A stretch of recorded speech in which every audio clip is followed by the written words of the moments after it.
Okay, well, good evening, everyone, and welcome to the second lecture in our series on history and philosophy of science in 20 objects. We began last month with the oldest object in our collections, a statuette of a horse and rider from 7th century BC Cyprus. And it wasn't, in a narrow sense, a scientific object, but that was one of the points of the lecture, that thoughtful people intent on explaining nature and explaining themselves as a part of nature will take ideas, will take imagery from anywhere, including the world of the everyday. And as we saw in Mike Finn's lecture, that was just as true for Plato in ancient Athens as it was for Sigmund Freud in early 20th century Vienna. And Freud himself had a statuette very much like ours on his desk. So in this lecture, we're going to shift from the domain of psychology, of the soul and the mind, to the domain of biology, to life. Our object is a two-headed fish, and appropriately enough, we have a two-headed lecturer to tell you about it. We've got Laura Sellers, who's a PhD student here at Leeds, and also Dr. Jonathan Hodge, Emeritus Fellow. So please join me now in welcoming Laura and John. Thank you, Greg. So as you can see on the screen here, we have a picture of a spiny dogfish. This is part of the shark family and is particularly interesting because it has two spines. If it's attacked, it flexes its back and one of the spines protrudes and pierces its attacker with a mild venom that it stores in its glands, hopefully throwing it off. These fish grow to be about 160 centimetres long and normally live in temperate waters.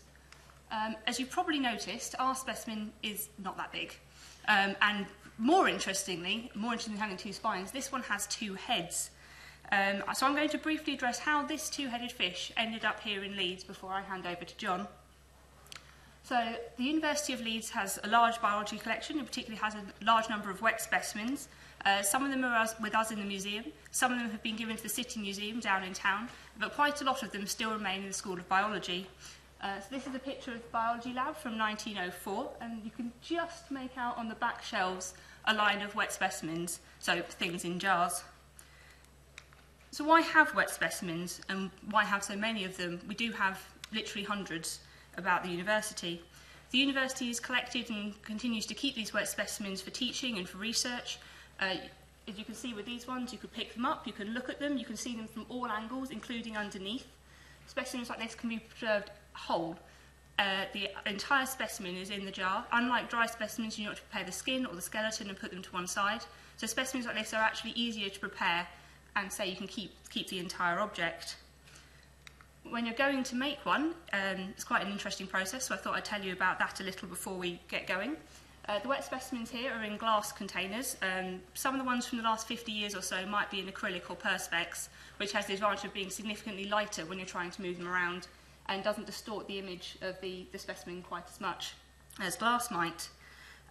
Once the specimen has been chosen, then it needs to be fixed. So this means it's preserved in a liquid, normally alcohol or formaldehyde or glycerin solution or something similar to that. There's a whole variety of different possibilities. That preserves it and stops it from decaying, or at least substantially reduces its decay process, but also sets it in one position. So if you moved either of those objects, they will stay in that shape, even if you took them out of the jar. Once it's been fixed and stays, then you can present it in some capacity. So in the case of the pig, as you can see there, it's just sat in the jar, but the fish is on the board. So you can see I've taken a picture of the back of it here. So on the front, you can't see what holds it up, but on the back there is one stitch, which keeps it pinned in place, which means it's not going to slide to the bottom of the jar. No matter, even if you shook it, it will stay in position, we hope. Which is useful when students, in particular, might be handling these objects for research purposes. Once you've got it mounted on your board and you pop it in your jar and you top it up with the liquid, normally the same one that you preserved it with in the first place, right up to the top, and then it needs a lid. Traditionally, or very traditionally, the lid was lead, covered with a pig's bladder, which secured it in place and made an airtight seal. They then moved on to glass, which was held in place with sort of a tar-type substance, which is awful to remove, is incredibly sticky and smelly and not particularly pleasant. More recently, you tend to use types of silicone, which will keep the lid in place and keep it airtight. It needs to remain airtight so that it obviously doesn't leak. We don't want the liquid to evaporate because that would dry out the specimen and it wouldn't be as good for future viewing. And the seal also needs to be done well, because there is a genuine risk that these specimens not only will leak but potentially explode if the pressure gets too much. So it does need to be done well. It can be quite unfortunate when you come in and discover alcohol sort of spread all over the store or a biology lab. So that's got it into place. So today's specimen I've got up here, and picture fish, is more complex than most. It was preserved in exactly the same way as all the other specimens in the department. But as you can probably guess, it's not that easy to get hold of a two-headed fish. There has never been a point where you could call up a supplier and say, hello, please may I have a fish, and a two-headed fish, and it will be there within a week. It just doesn't happen. You might be surprised to learn, I'm sure. I haven't found any statistics on exactly how many specimens, how many animals come with two heads, but there's lots of examples: dogs, cats, sheep, snakes, people. It's quite possible that this may happen. The survival rate for these kinds of animals is normally quite short.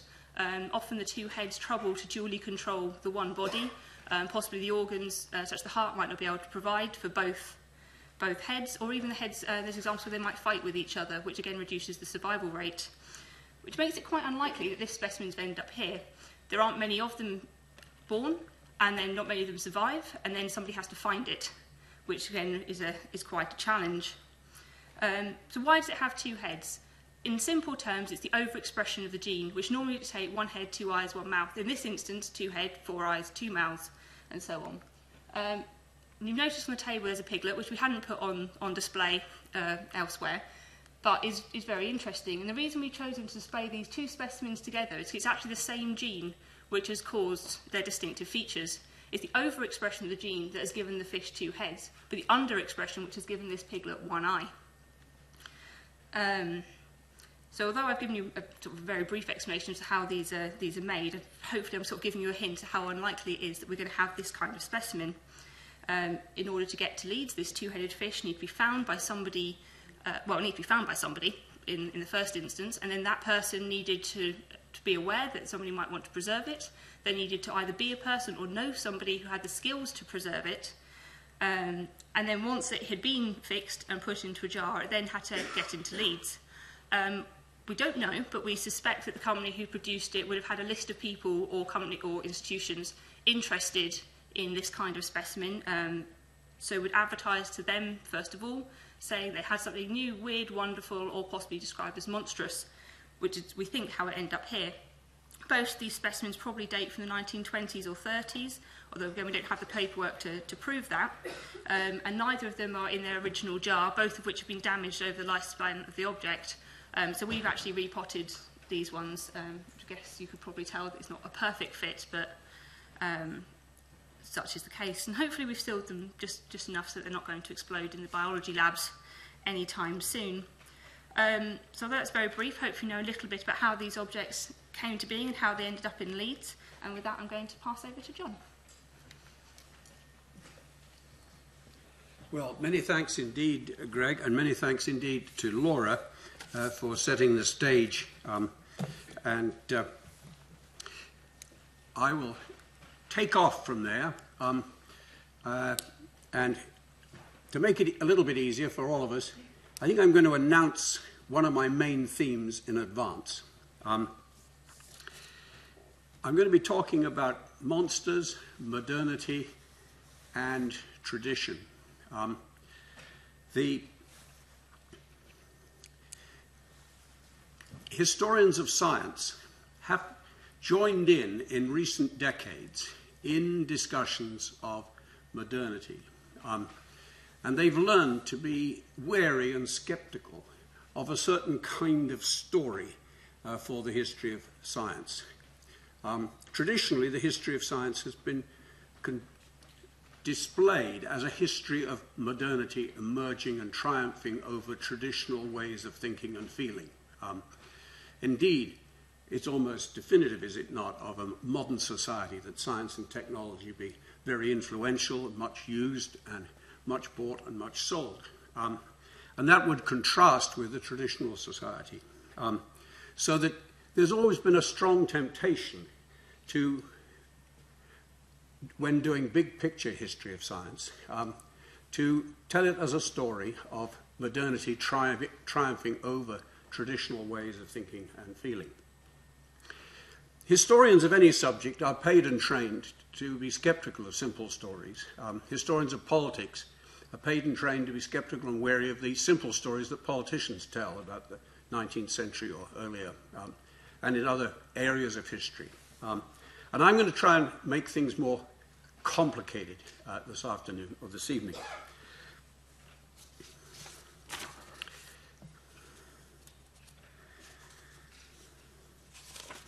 As for the philosophical component,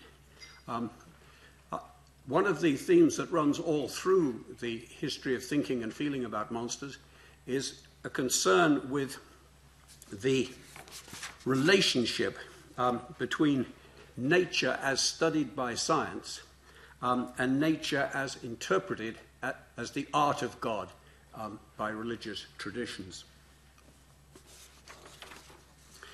But before going any further, a word about two words. There is a Latin word for warning, which is the root for the word monster. And that still survives, of course, when we talk about being admonished or warned. The question then arises, a warning from whom to whom? Well, you guessed it. It's a warning from God or the gods to people. And it's a warning, if you go on like this, it'll get worse rather than better. Mend your ways. And remember, there are people more powerful than yourself. One or more people more powerful than yourself, persons. It's that kind of warning is the original core meaning of the word monster and its Latin versions, particularly in the ancient medieval centuries. In other words, it's bad news from a good God for your own good. One might call it tough love.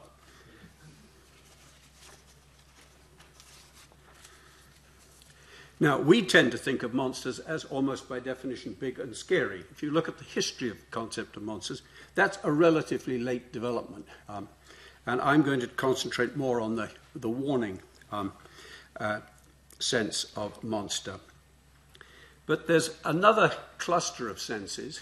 A monster is an abnormality. On these cases, in small letters, on a little label, there was the word written deformities. That's historically extremely telling. As I'll be explaining, the most influential Greek philosopher and scientist, of course, was Aristotle. And he understood nature to be so many natures, and so many natures were so many forms. And monsters were deformities. In other words, they were failures for the proper form to be realized and manifested in the matter in each case. And the Greeks had a word teras, which means monster or marvel. And that's going to be relevant much later on.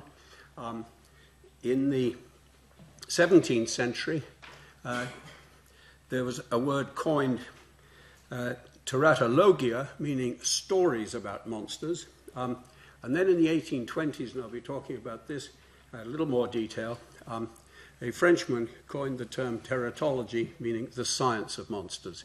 So that there's a story to be told, if you like, in going from the 17th century stories about monsters to a science of monstrosities in early 19th century France.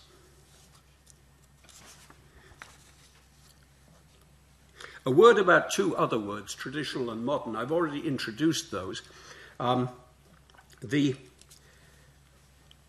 are lots of ways, of course, of characterizing a modern society. Perhaps most people live in towns and work in industries rather than living in villages in a traditional way and working the land.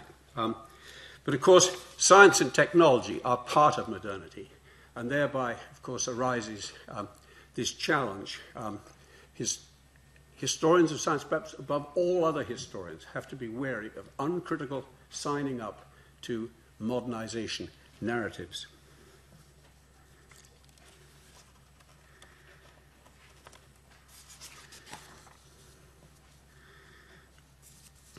So I'm going to argue that if we look at the history of the understanding of monsters in an appropriate way, we can see that these simple from tradition to modernity narratives don't hold up. All right, without more ado, let me introduce William Whiston. He's not a household name, but he was associated with a household name. He was the protege of Sir Isaac Newton, and he was Newton's successor in the Lucasian Professorship at Cambridge. And he produced a book in 1696 called A New Theory of the Earth, which tells and it gives an account of how the Earth might have been formed and also stocked with animals and plants. And there's considerable evidence that Newton approved of this book. And so we can think of it as the Newtonian book on the Earth. Newton, of course, we very much associate with the emergence of modern science, but there's a long and honourable tradition here at Leeds University of seeing in Newton how traditional he was in all sorts of ways. And that is confirmed when we look at the way his protege William Whiston wrote about the Earth and its populating. How, on Whiston's account, has the Earth been stocked with animals and plants? Well, Whiston signed up to the box-within-a-box theory. It's called the theory of emboîtement in French. And what it says is that at the time of the first populating of the Earth with the first members of each species, which Whiston would have dated to about 6,000 years ago, not only did God make the first members of every species, he made every subsequent member that ever was going to live on the Earth. And they were boxed up inside those first members. If this sounds impossible, 2 points were made. First of all, God is omnipotent. That makes things a lot easier if you're omnipotent. And matter is infinitely divisible, so you can have any degree of complexity at any scale of magnitude. QED, no trouble. Small but perfectly formed. And the theory is sometimes called the Russian doll theory. You can see why. Nested Russian dolls. And notice that this is a picture of a sperm, and a sperm head particularly, and you can see a small human figure inside that sperm. That's boxing. There were two versions of the boxing theory. One, of course, had all the subsequent members of every species boxed up in the first female. This is, of course, a male sperm, so this is the masculine version of the theory. And this theory was first formulated in the late 1600s and was really dominated in most of the European countries for the first half of the 18th century. Now, what motivated this theory? It was a response to a modern view, but it was a very traditional, in one way, a very traditional response to a modern dilemma. In order to get a sense of this dilemma, we need to look at some of the background.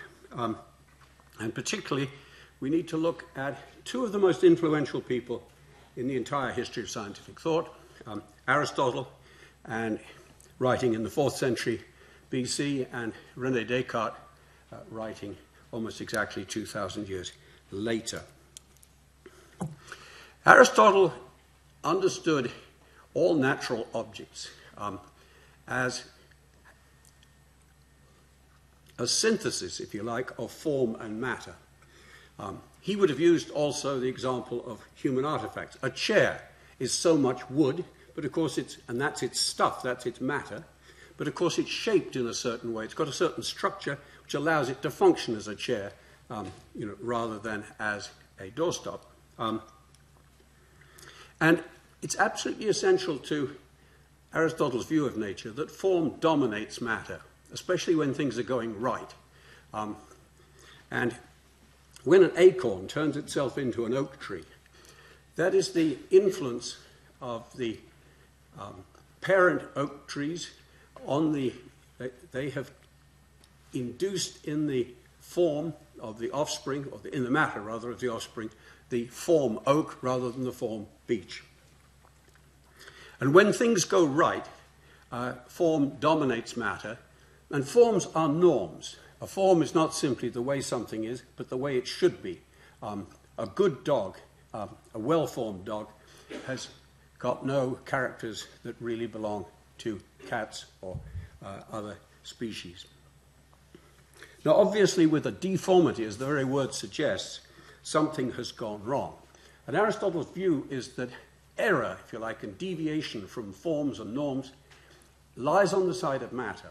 And matter contributes individual accidental characteristics of things, but it doesn't make a contribution as such to the essential character, the species character.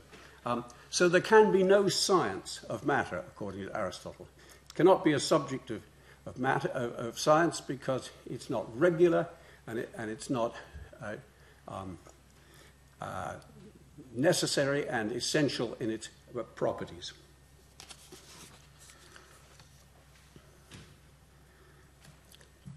Enter now Descartes, who wanted to say we can do without forms when we understand the universe. All we need is matter and motion and laws of motion. Matter plus lawful motion will do very nicely, thank you. And matter he takes to be inert, in other words, not capable of starting itself moving. And so the laws of motion are conservation laws, conservation of speed between collisions and conservation of total motion before and after collisions. And that we call a mechanical view of nature, and was called that at the time because matter was taken to be inert and the transactions between material particles were confined to pushing and bumping.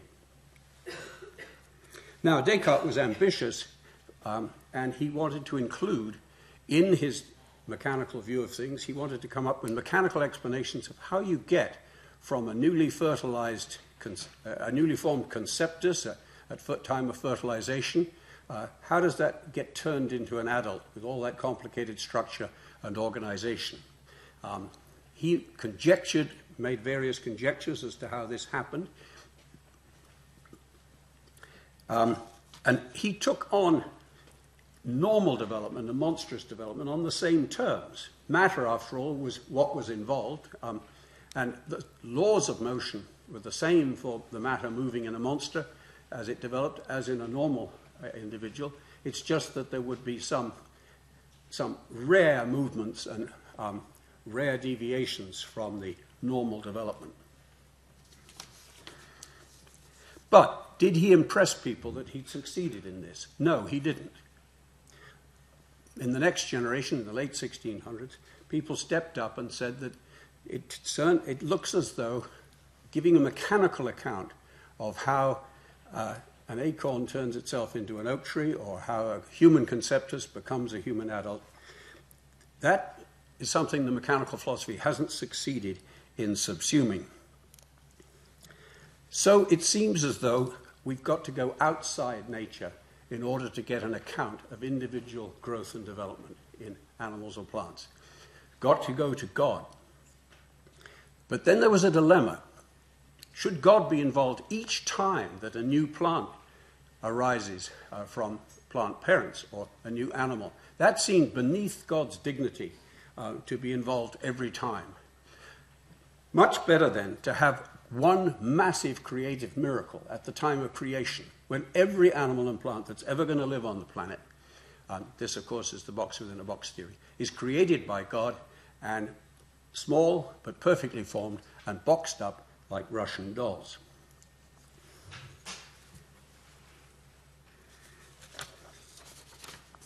But what about deformities and monsters with the box within a box theory? The opponents of the box within a box theory said that the theory cannot be correct because we get monstrous births of defective and deformed individuals, and God would never have created deformed and defective individuals way back at the first moment of creation. So that there was a tremendous interest in monstrous births and monstrous individuals in the early 1700s, largely got up by those who were opposing the box within a box theory. They argued that God would only produce perfectly formed individuals, would not produce monsters, therefore he can't have been responsible for making these monsters. They weren't part of the original creation. They must be due to natural causes, to matter and motion, to mechanical causes, and the same would therefore go for the non-monstrous brothers and sisters.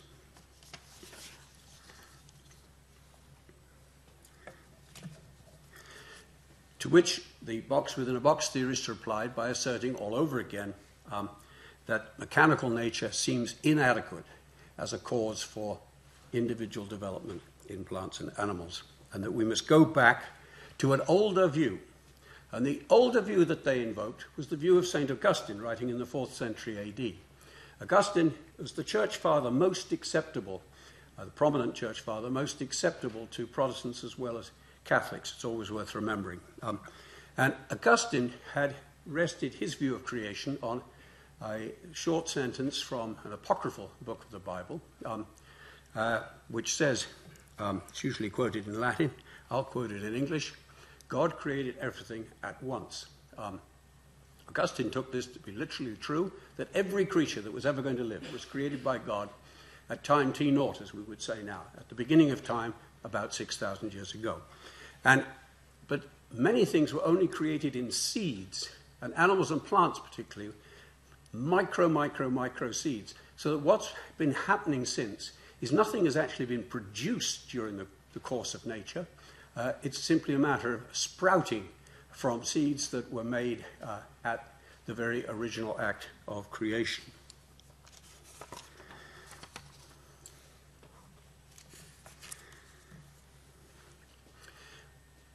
The box-within-a-box theory, even though it had these Augustinian precedents, was heavily criticized during the 1700s, but was still alive and well in Paris in the early 1800s. There were three big figures dominating, as we would call it now, French biology around 1800, 1830. One was Georges Cuvier, another was Jean-Baptiste Lamarck, and the one I want to talk about is Etienne Geoffroy Saint-Hilaire. Georges Cuvier was in fact a reticent but firm believer in the box-within-a-box theory. And he was the biggest of the big. You're pretty big when your kid brother dies and they put on his tombstone, Frédéric Cuvier, brother of Georges Cuvier. Ouch.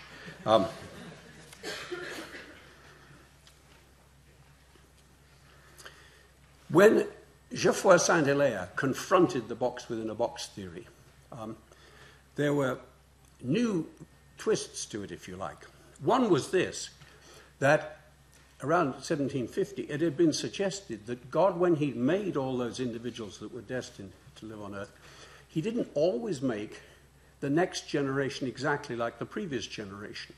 In other words, packed up inside, we might have ducks for generation after generation after generation, and then the first geese would be born from duck parents. That's no problem for the box-within-a-box theory, because, of course, God could have boxed up some geese inside some of those early ducks, and in due course, of course, some duck parents have a goose offspring, all owing to God's original action at the time of creation. So that, in fact, the box-within-a-box theory, with that new twist, was a theory about how species could arise for the first time. They weren't really arising for the first time. They'd been in there, nested up, Russian doll fashion, right along, but they would appear to be appearing for the first time. And Geoffroy Saint-Hilaire particularly was against that.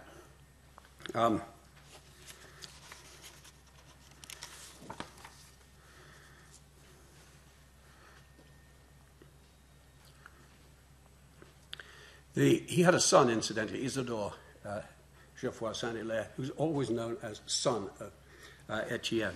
Ouch. Geoffroy Saint-Hilaire put monsters center stage in his biology. And in fact, he was the one, as I've already mentioned, who, with help from his son, came up with the designation Teratology, the science of monsters. And what he did was to take individual growing embryos and do all sorts of extraordinary things to them. He shook them, he prodded them, he heated them up, he gave them non-standard nutrients and so on and so forth. What was he trying to get at in doing these intervening practices, which other people had not done before? And of course, yes, he did. He succeeded in that some of the embryos, which had been born to normal parents, grew up monstrous in various ways. Some were monsters, as one said in those days, of excess. They had more heads than they should, so to speak, or they were monsters of defect. They had fewer eyes than they should. And so he convinced himself that external influences, such as prodding or heating or whatever, could change animals from one generation to the next. And he proposed, therefore, that in the longer run of history of life on Earth, as recorded by fossils, that in fact was what had happened. That young, new species of reptiles, particularly, might have descended from old species of reptiles just through the influence of external conditions on growing embryos. Nothing as drastic as perhaps what he'd been producing in the lab. In other words, they wouldn't be monstrous transitions, but these dramatic monstrous transitions which he'd produced in the lab, he thought that gave an insight into what nature did in the long run in the past. We would therefore call this a theory of evolution, and we'll allow ourselves that anachronism. And it's a theory of evolution driven by experimentation on individual organisms, individual embryos. And study of monsters is central to it. Now, I'm going to suggest that if we take a long-run look at what's happened in theories of evolution since Etienne Geoffroy Saint-Hilaire, we can distinguish 5 stages when it comes to the relevance or irrelevance of teratology, or monsters. Stage 2, it's 1859, and Charles Darwin has published his book on the origin of species, and there are no monsters in that book. Why not?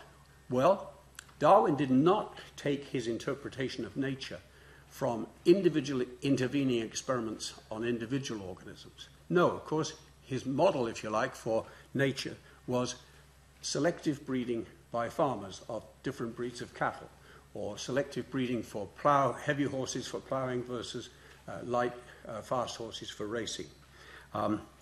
So his was a view of transforming breeds on farms by selective breeding, selecting the heaviest, strongest horses if you were wanting to produce ploughing horses, starting with wild horses.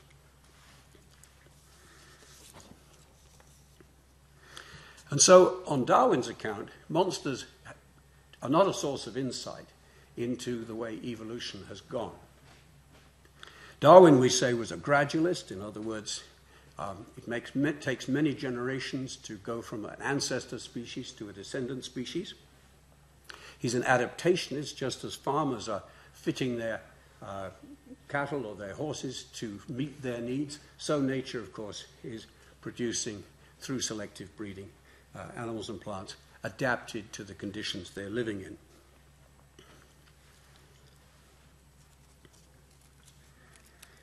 And this is all taking place gradually. So Darwin is a selectionist, a gradualist, and an adaptationist. Bring on stage 3 now, which really consists of the 1880s through to the 1920s. And this is important for these specimens here. Laura has explained that they were probably acquired by this university in the 1920s or 30s.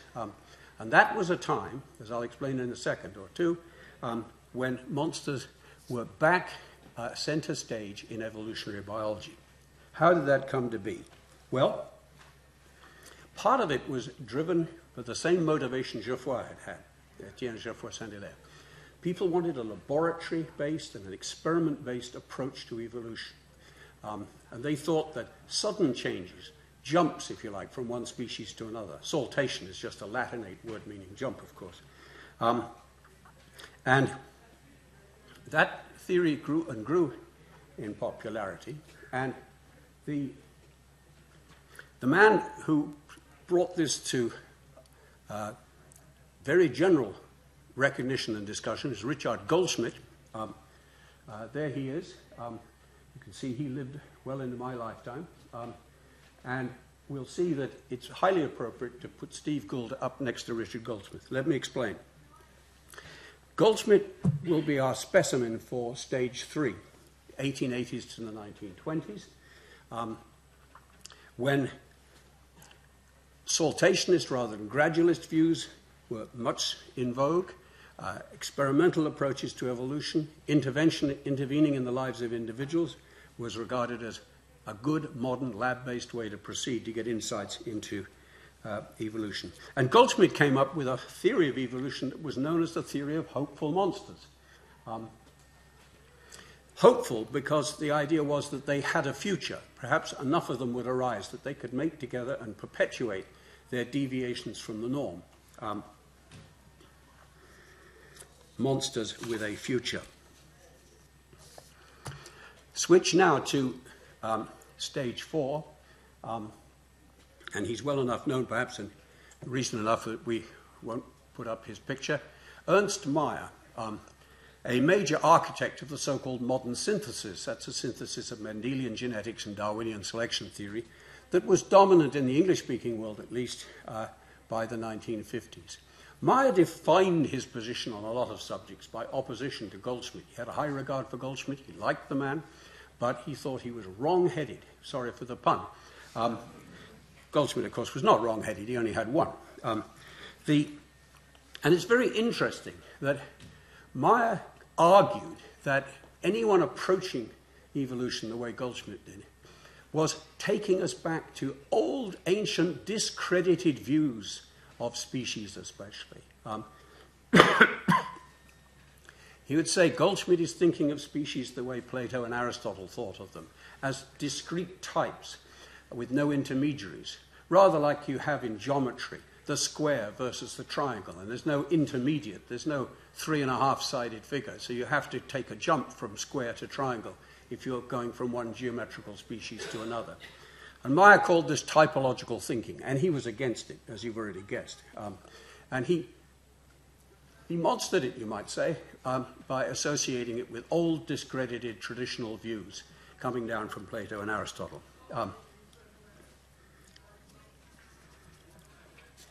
No, evolution should be understood through population thinking. One should think of a species as a population of individuals that are all different, and evolution consists not of changing type, but of changing the statistical average.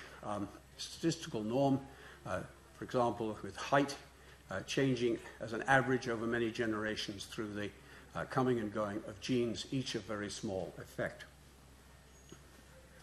So Mayr, again, is a selectionist and a gradualist and an adaptationist, very knowingly in dissent from Darwin. Bring on now stage 5, and I might pick a number of people for stage 5, but I picked Steve Gould,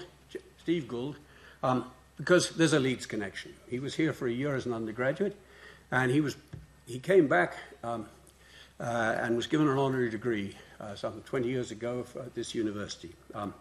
Sadly, not long after that, he died much too early from incurable cancer.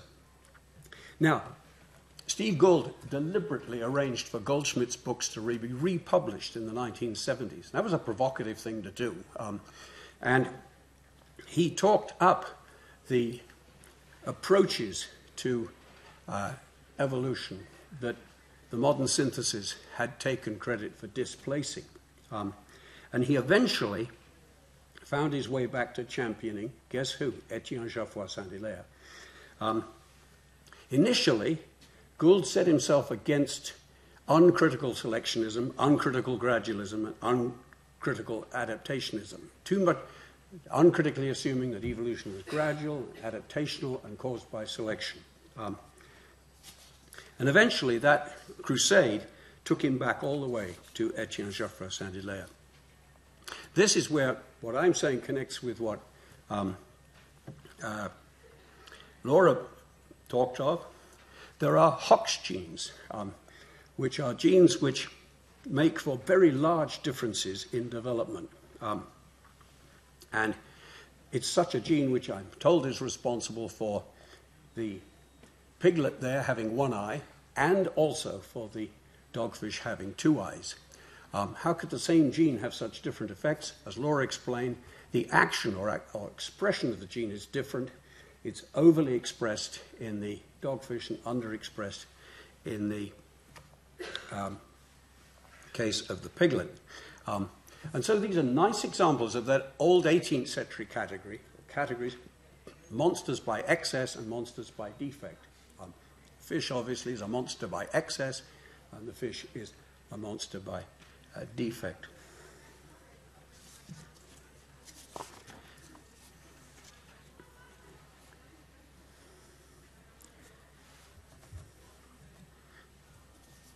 Now, I think a picture comes up, yeah, marvelous. A goat with no front legs and a fly with legs where no legs should be. So the baby goat lacks legs where legs should be. The fly monster has legs where legs should not be. Once again, excess and defect. The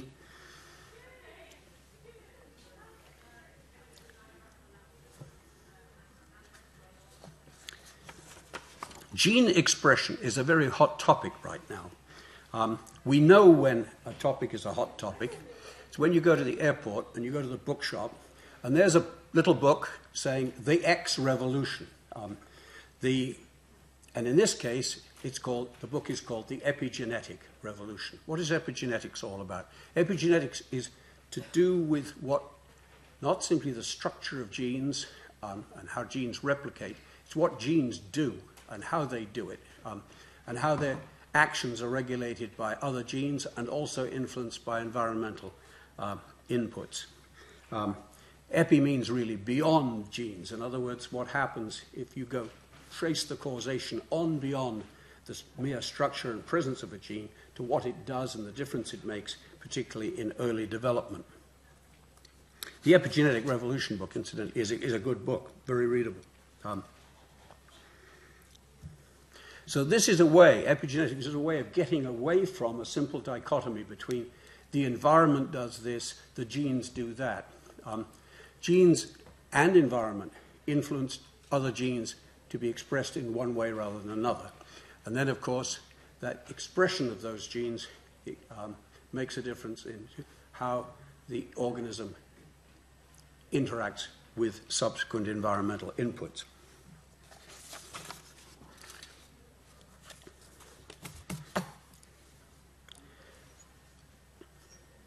All right, let me move to some final reflections.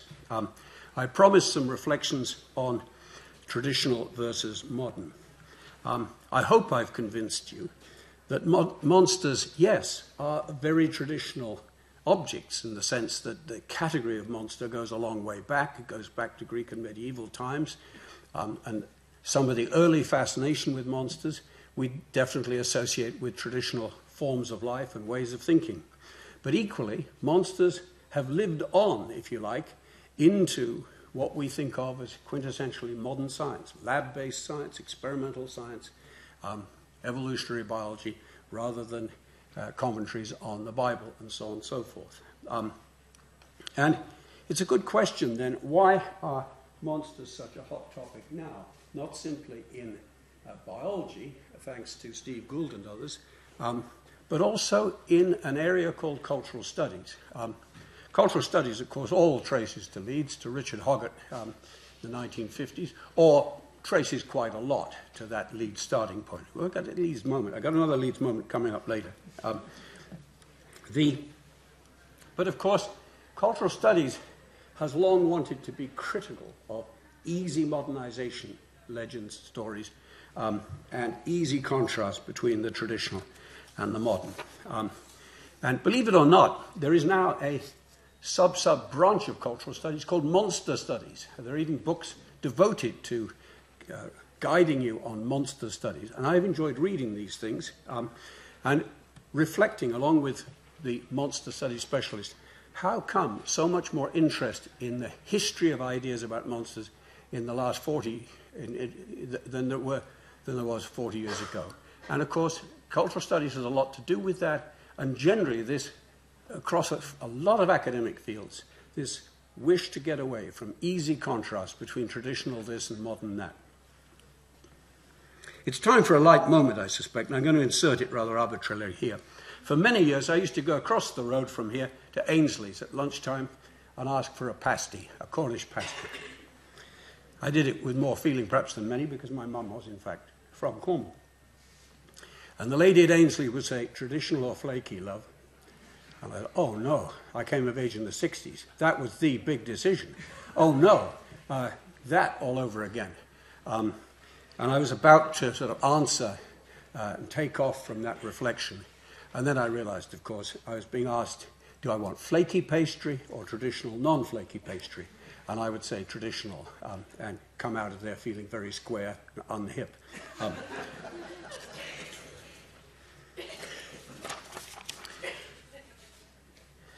A more serious anecdote, if you like, but that's more than an anecdote.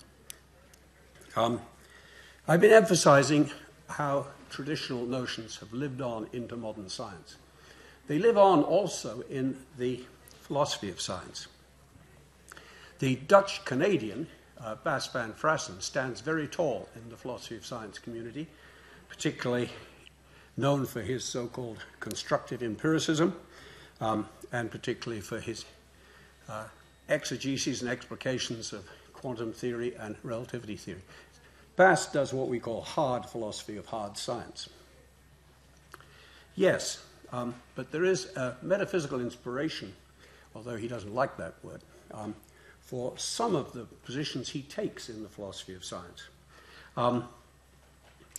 Not to mince words, and I have talked with him about this, he is an Augustinian in one crucial respect.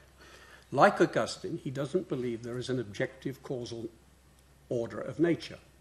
There is only causation in God, which we don't study in science, but we would study as a Roman Catholic such as Bas van Frassen is. Bruno Latour stands very tall in what we call social studies of science. He's also an Augustinian and skeptical about causation. I give those just as two token examples of how we can, in order to find our way around, if you like, in the history and philosophy of science, it never hurts to do a certain amount of tradition analysis. In other words, asking where certain recurrent positions come from. I put it to Bas van Frassen that he was in dissent, not just from Augustine, but also Nicholas of Autrecourt in the 14th century, Pascal in the 17th, Berkeley in the 18th. I could go on, Duhem in the late 19th. And he said, absolutely right, you've just missed out one, that's William James. I said, well, he's the American. And we laughed. Canadians like those kind of jokes. So that to end, I would want to say that whatever else historians of science and historians of the philosophy of science should be doing, they should be making things more complicated than the simple storytellers would have us believe they were. So let's lift a glass, so to speak, figuratively, to complicating history and getting away from simple stories. Thank you.